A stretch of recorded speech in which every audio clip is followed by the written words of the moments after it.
Welcome to the Summerslam predictions video. We're gonna try something a little bit different this time.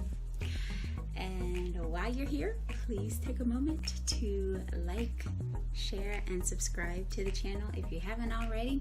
Tell your friends, tell your family, acquaintances, enemies, all about the channel, and maybe they'll like it. I have a bit of a surprise for you. Now, if you saw my Talking Smack review from last week, then you know that I was actually away and that the result of that was something I hope you all would enjoy. And the reason for that is because I was at the Super Show live event in Charlotte, North Carolina. So before I get into the SummerSlam predictions, I'm going to give you just a few of my experiences with that. But if you'd like to skip ahead straight to the SummerSlam predictions, I'm going to put a timestamp down in the description. And you can just kind of go and head there. No hard feelings. I'm not mad. Just disappointed. You might wonder, well, why on earth give any experiences? And the main reason is because the show was dope. And also, some of the things that happened there actually factored into what happened with television and possibly even with the pay-per-view. So, I can't miss that opportunity. I won't go into the whole entire card. There were so many matches, but hey, here we go. WWE Super Show in Charlotte occurred in the middle of some sort of monsoon, I guess, on August 14th, but even this did not slow down the woo chants, right? As you might imagine, there were folks of, all shapes, sizes, colors, merches, signs, pretzeled and unpretzeled, masked and unmasked. You saw it all at the Spectrum Center. It was a beautiful thing. Byron Saxton did absolutely everything. Oh my goodness, I don't know if you can see it that well right there. But he was the fluffer for the audience. He was whetting everyone's appetite, announcing all of the superstars, keeping their gear, ringing the bell. Like, he did everything basically other than his usual job, which is to get raked over the coals by Corey Graves and company. Whatever he's getting paid, yeah, it's not worth it. He needs to get paid even more. He also had the responsibility of notifying the crowd that due to unforeseen circumstances, Bianca, Belair, and Sasha Banks would not be appearing, which was greeted by a chorus of boos. People were really, really not happy about that. I know there were men and women that were pretty disappointed, me among them. I just hope that, they're both okay. We saw Bianca in SmackDown tonight, so hopefully everything's gonna go off without a hitch. Finn Balor defeated Corbin in typical charismatic fashion. Then Big E came out for his match with Seth Rollins.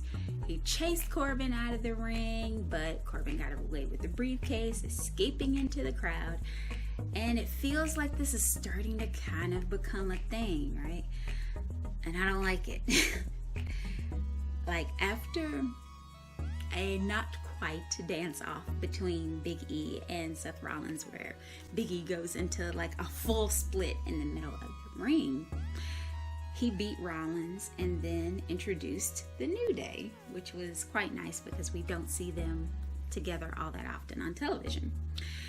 So the New Day got their rainbows handed to them at the hand of the almighty WWE Champion, Bobby Lashley, and MVP. Before they actually came back to win, the New Day did.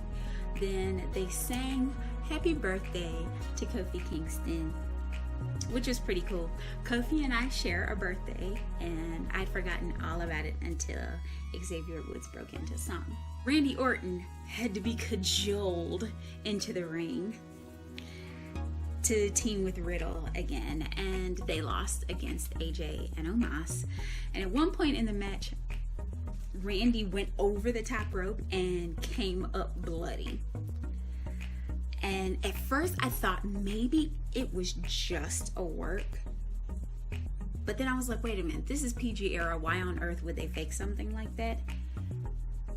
And when I saw that his face was all scarred up on Monday Night Raw, I realized that it had actually been real. In fact, go and look at his segment, his match with Riddle on Raw, and you'll see that there are scars on his face. But yeah, I don't know what happened. I don't know if there was some sort of accident, if there was something going on with the equipment, but on his way back up the ramp in Charlotte, he actually stumbled over something, like a very quick trip. Didn't even lose his balance really, but he was hot. Oh my goodness. Randy Orton was so mad. He looked like, what the... And when you think about it, it makes total sense, right? This is their livelihood, after all. Like, one really bad trip, and it could take months off of their career. So, come on, Charlotte, right? We don't need the Viper losing any of his fangs. Nikki Ash and Rhea went one-on-one. They fought for the Raw Women's Championship, with Nikki pulling out the victory. Now, one out of the thousands of people there, I happened to be cheering for her. And there might have been like one or two others in the whole arena. Oh my goodness. It's not looking good, folks. It's not. It doesn't look like she's getting over well at all. It's really sad to see. But the head of the table and the bloodline, they had a 6-man tag with John Cena and the Mysterios. Paul Heyman wasn't there, and it took a lot of the shine and the mystique off of the tribal chief. There was something about seeing Roman carrying his own title, not having Heyman sycophantically handing it to him, pulling the mic out of his pocket to give to him. It just made him feel not quite as special. He spoke literally 3 words. Charlotte, acknowledge me. I was absolutely aggravated. I was like, how dare this clown take my money and then speak 3 words the whole time he's there? Yet I was strangely turned on at the same time. Such disgust. Anyway, Roman played to the crowd. There was lots of smirking, looking over his shoulder, that kind of thing. They laughed it up. They were booing him. I mean, he had so much heat. The Mysterios, particularly Dominic, did all the heavy lifting. And Cena kind of played the greatest hits off the hot tag. Shoulder tackle, 5-knuckle shuffle, attitude adjustment. The golden oldies. But they did entertain from start to finish. So, I hadn't been to a live event in over a decade. So the energy, the superstars, seeing people that you see on television every single week right there in the same room with you, it's an incredible experience that it just totally brought the 11-year-old out of me. I never thought that I would cheer for Finn Balor. I mean, he's fine, great even. But when he came out, there I was, gestures in the whole 9. If you're a fan, I definitely recommend that you treat yourself to a live event, to a house show at some point, or even a television taping. It's, in my opinion, definitely worth it. So, to the SummerSlam predictions. Again, I am so excited for this event. I hope that you all are too.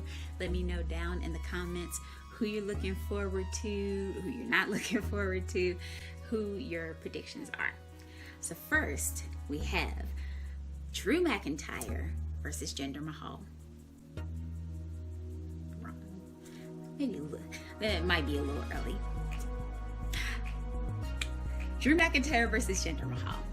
Veer and Shanky are gone, folks, which means absolutely nothing. They'll either come out later or they'll pull a Commander Aziz on Kevin Owens and attack Drew pre-match.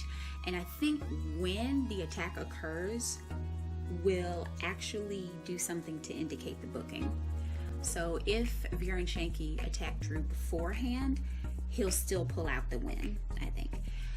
And if they do it afterwards, especially in conjunction with another Mahal ally, right, Holly, then it's more likely that Drew's going to actually lose. I'm not certain about this one in terms of who's going to get it, but I think I'm going to go ahead and pick Drew McIntyre. That'll set up a rematch with the Goons. That'll probably happen on the Raw after SummerSlam, but I do think he might win. We also have the SmackDown Tag Team Championships, the Mysterios versus the Usos. The bloodline has to keep flowing, and you can't do that without the Usos on either side of Roman draped in gold, right? I think they'll retain. And the way that they win is going to do something to start driving more of that wedge in between Rey and Dominic. SummerSlam is kind of the perfect place to keep in motion what we kind of saw on SmackDown with Rey and Dominic not quite connecting, with either Dominic making a mistake like he made tonight, or Rey possibly losing a step as the older competitor. Either way, I think it's going to be a good time to start that momentum rolling, that march to kind of a separation, perhaps even culminating with Survivor Series. We have the Raw Tag Team Championships defended. RK Bro are going against AJ and Omos. RK Bro, obviously the ultimate odd couple. I think that RK Bro is actually going to win, setting up several rematches because, yeah, of course, everything's a rematch these days. And it will actually increase the tension in Randy's character. So now that the stakes for them cooperating will actually be higher, you know, this competitive Viper is going to have to coexist if he's going to remain a champion. Plus, I mean, we have to be ready for AJ to be a proper singles star again. I don't think the whole tag team thing with Omos is actually working all that well, and I'm ready to see AJ as a star, as a single star.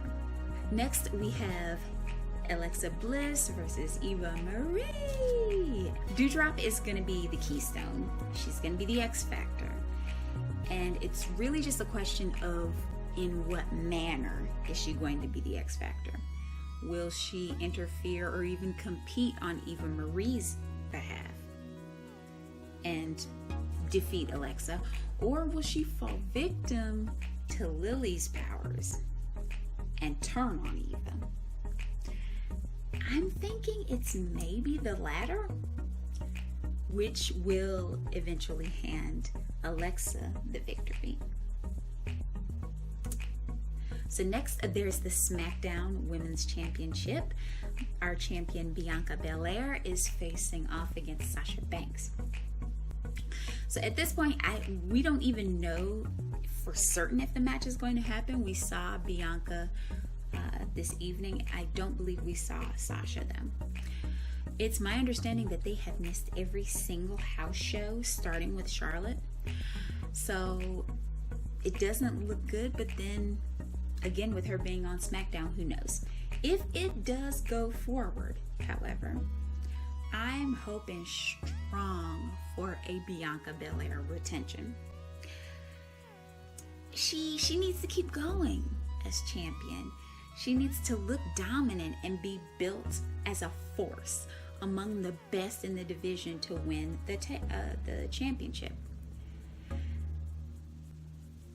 And unfortunately for both her and Sasha, the best in the division is not all that high a title right now. But, you know, Sasha can vanquish her. She can become the legit boss again anytime. For right now, it needs to stay on Bianca. Next, there is the United States Championship matchup.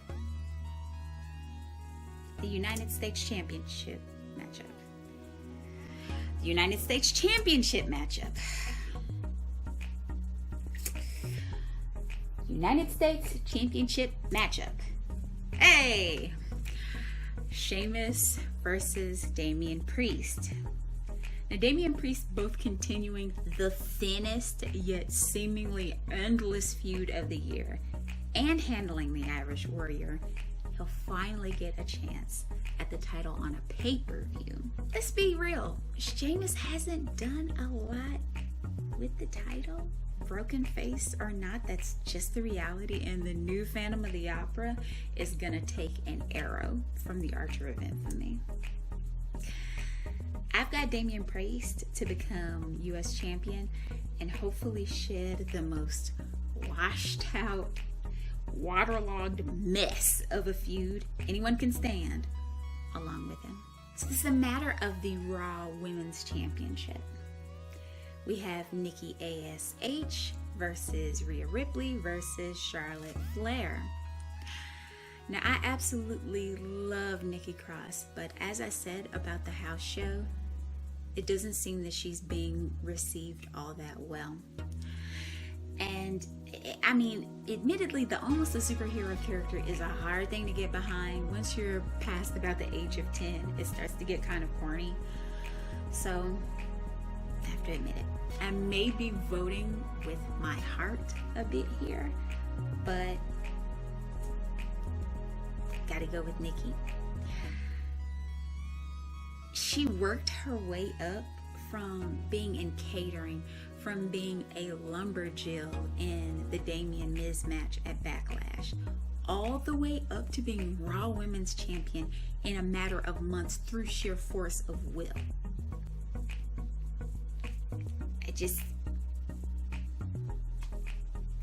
I can't have anybody else for this one, but I could obviously very easily also see Charlotte winning, but Nikki's my pick. So next we have Edge versus Seth Rollins.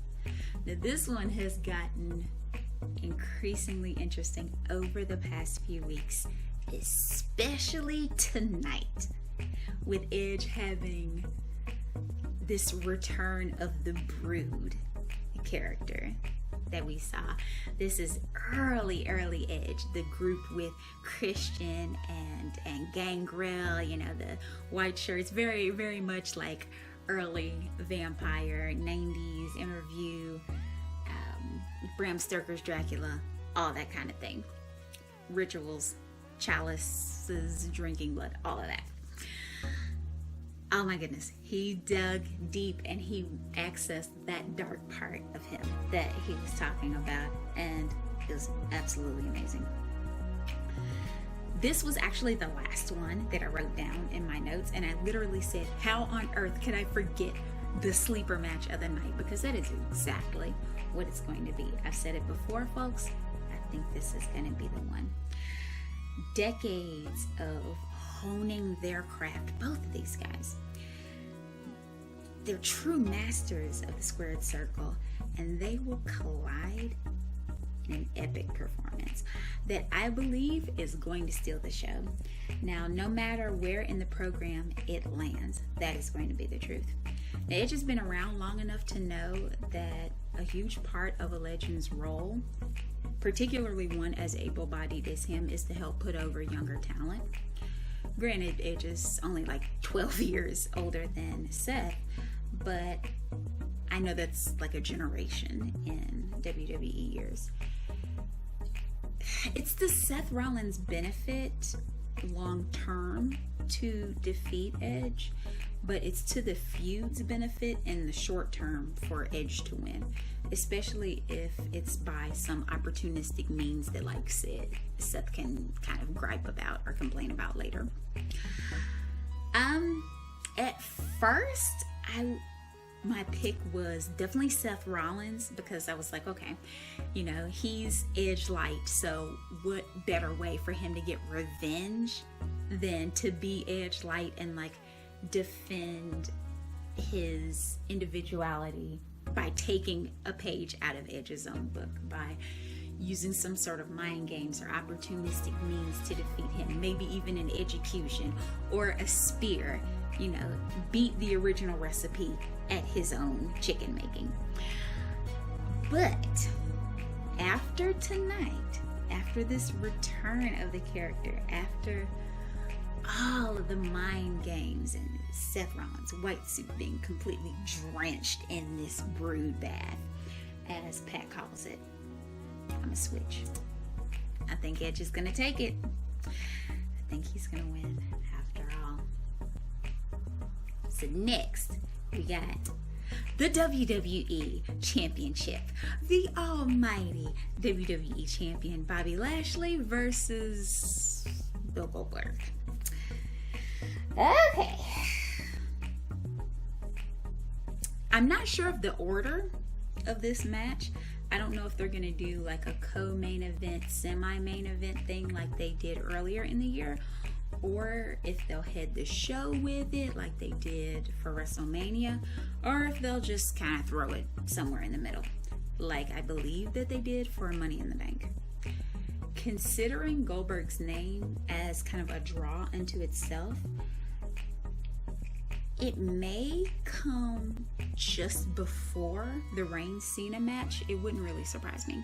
But the build for this one has been atrocious. Oh my goodness. And I feel like Lashley is improving on his mic skills at the exact wrong time, because there's just nothing for him to latch onto. There is nothing there in terms of a promo for him to really say.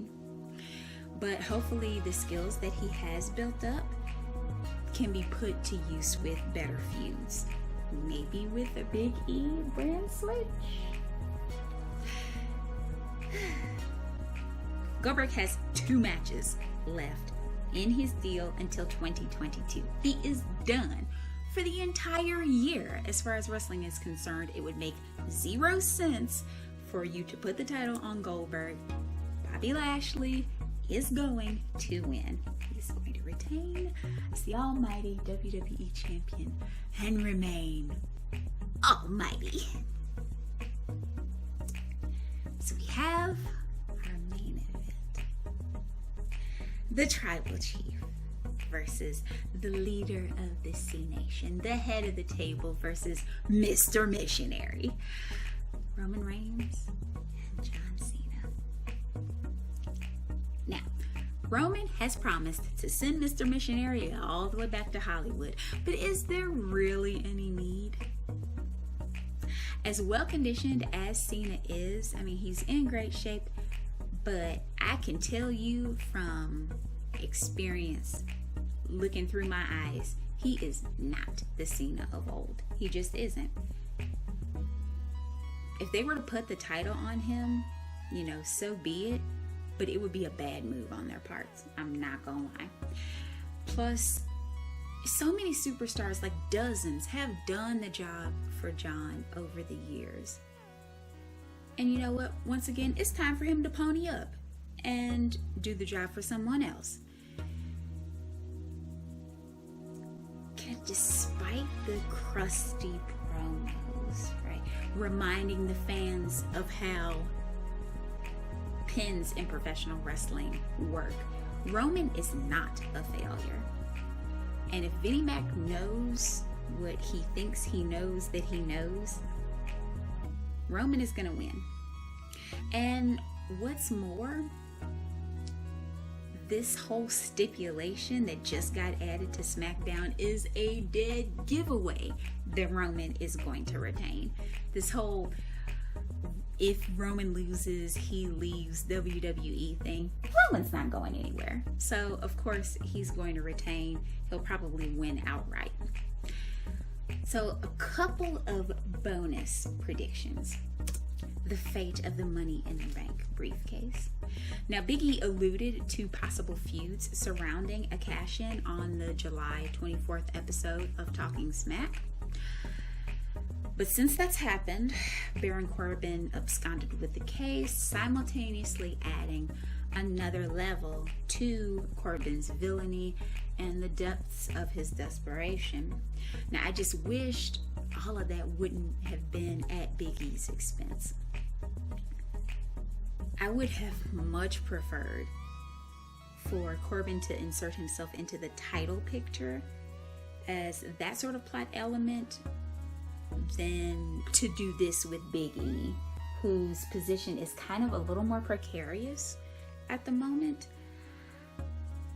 Just one wrong move with this briefcase story could send Big E tumbling back into the mid-card, and I do not want that for him. Look at what's happened with Cesaro. Like all of these guys that are a breath away from top tier, that are a breath away from the main event scene, something stupid keeps happening to them. And I could see this whole thing with Baron Corbin being a stupid thing to send him back. But anyway, to make it official in the predictions, Big E will not cash in. He won't recover the briefcase from Baron Corbin on Saturday. This looks like an angle that is going to go on and be drawn out for a while. So there's one title that isn't mentioned in the card, and that's the Intercontinental Championship, Shinsuke and Apollo. So with SummerSlam already being stacked, we did see them on SmackDown as well in a tag team match. I'm still gonna miss them though. I'm gonna miss both King Nakamura and Rick Boogs and Apollo and Commander Aziz if we don't see them on the actual pay-per-view. Now that said, even them having a tag team match doesn't exclude them from being maybe part of the kickoff show. So I'll say, if there is an Intercontinental title rematch on the kickoff show, then I've got Shinsuke Nakamura to win. Both he and Boogs would make the perfect celebratory element to kick things off for SummerSlam. So, what do you all think about what's coming? I'm sorry that things went a little bit longer than I may have intended, but I definitely wanted to let you all know how the house show was. But who are you most looking forward to seeing at SummerSlam? Who are your predictions to actually win? And let me know down in the comments. And be sure to like, share, comment, and subscribe. That is how the channel grows, and so it helps when you do. I'd like to thank my new subscriber, King Harlem. I really, really appreciate you, King Harlem. Thanks for subscribing. And I know I have someone else in the queue. I will mention you on the next video. And for anybody who would like to be mentioned in one of my videos, just comment that you are a subscriber, and I'll make sure that I mention you in a future video.